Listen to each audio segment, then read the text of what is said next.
make Christmas more affordable. So this week, here's how to become single in time for Christmas. Collect your toenail clippings between now and the end of November and dump them into your partner's pillowcase. Wait a few days, and if they haven't noticed, purposely piss the bed so that you'll be forced to change the sheets. This way the nails get disrupted and dispersed throughout the bedding, meaning when they ask you, "Where have these come from?"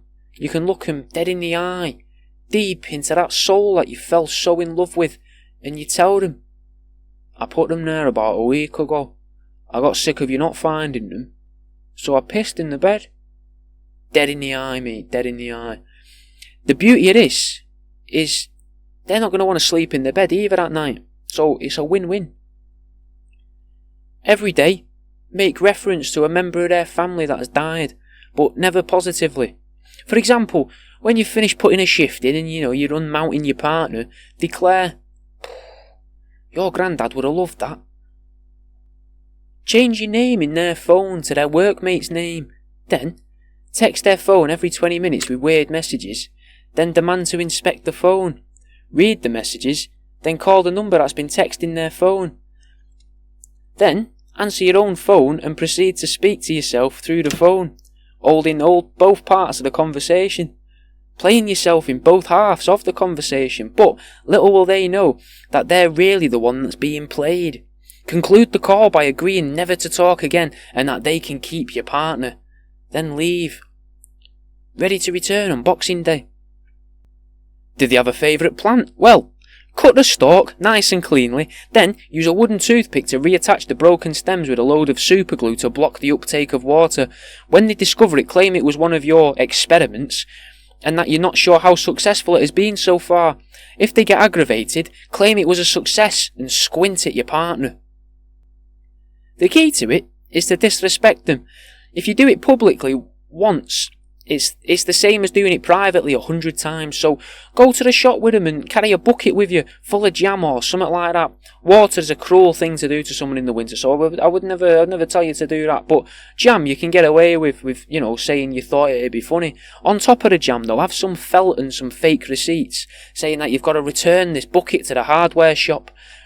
When you're in the busiest part of the town centre, whip out a bell from your pocket like a town crier, or whistle through your fingers.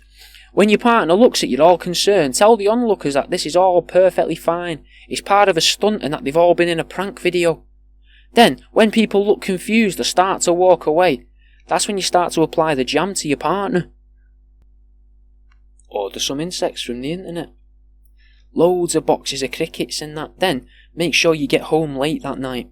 When they say, "Oh my god, this box is full of tubs of crickets," you just double fist pump in celebration and go up to all the tubs, open them, and then stare at your partner.